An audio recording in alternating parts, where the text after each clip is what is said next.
friends, welcome back to Hosted by Chrissy. Today I'm sharing with you my DIY project for the Flowers for Mom collaboration hosted by none other than me. If you participated in this collaboration, be sure to add your videos to the playlist by using the link provided in the description box below.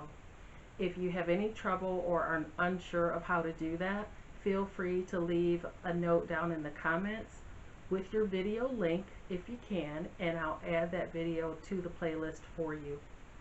Thank you so much for all of your participation, and I hope you had as much fun with this DIY project as I did. And I can't wait to see what all of you have made.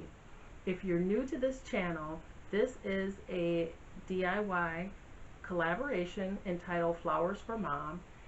The participants were able to make anything that they wanted, no budget, which is what I absolutely love, but the stipulation is that they had to use flowers.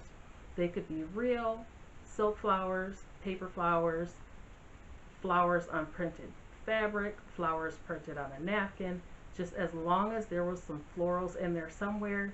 That is the only rule. The other rules are that the video had to be posted by today.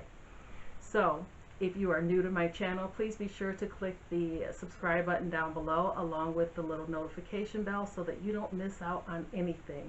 I do everything related to home on this channel. I also do just tips here and there, and also product reviews as requested. Thank you so much for tuning in today, and I hope you enjoyed this collaboration as much as all of us have enjoyed participating. Take care and stay tuned. For this project, I'll be using a foam poster board from Dollar Tree.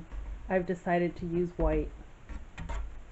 I'm also using some silver metallic style washi tape, some fabric ribbon, it's a sheer pink ribbon, that's all I have, a glue gun, an extra glue stick, scissors, some of the mirrored candle holders from Dollar Tree. I have 6 of them, a utility knife that's going to be used to cut the poster board, and also some florals from Dollar Tree. These are pink daisies.